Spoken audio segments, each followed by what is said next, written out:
IPL பாப்பீங்க இல்லையா? எல்லாத்துக்கும் சிரிப்பை தான் வச்சிருக்கேன். கதைக்க மாட்டேன். பிடிக்காத விளையாட்டு ஃபுட்பாலா? சரி, அப்புறம் அவ்வளோதான். இல்லை நீங்கள் சொல்லுங்கள், இப்போ கதைச்சா இந்த அண்ணாவுக்கு ஃபுட்பால் பிடிக்கும். கிரிக்கெட் பிடிக்காது. இல்லை, யாருக்கு இது பிடிச்சது அங்கே பிடிக்காது எதுவும் மாதிரியா போயிட்டு அவ்வளோதான். ரைட். அதுக்கு பிடிச்ச பாடம் சித்திரம் பிடிச்ச படம். பிடிக்காத படம் டான்ஸா? அப்படி நீங்கள் அண்ணா என்ன பண்ண போறாரு? சரி, அக்கா பற்றி யாருக்கு சொல்லுங்க. சொல்லுங்க, நல்லா சொன்னீங்க, சொல்லுங்க. பேட்மிண்டன் பிடிக்குமா? கிரிக்கெட் பிடிக்காது. இந்த அக்காவுக்கு ராமா பிடிக்கும். டான்ஸ் பிடிக்காது.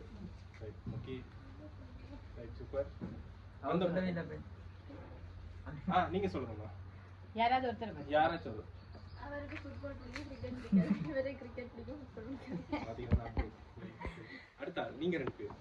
இவங்களுக்கு எல்லே பிடிக்கும். பிடிச்ச ஹாபி ரீடிங் புக்ஸ். அவ்வளவுதான்.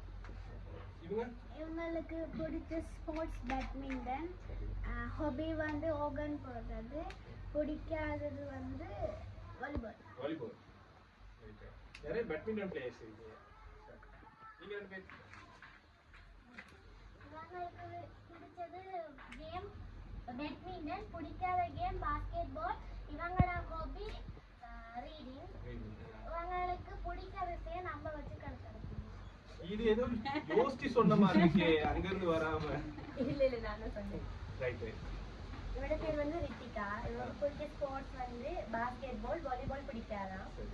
ஹாபி வந்து ப்ளே பண்ணி விளையாடுறது. அவ்வளவுதான். ஆனா அந்த மாதிரி ஒண்ணு இல்லையா நம்ம வச்சு? இல்ல கூட கதைகள் பிடிக்காது. ரைட்.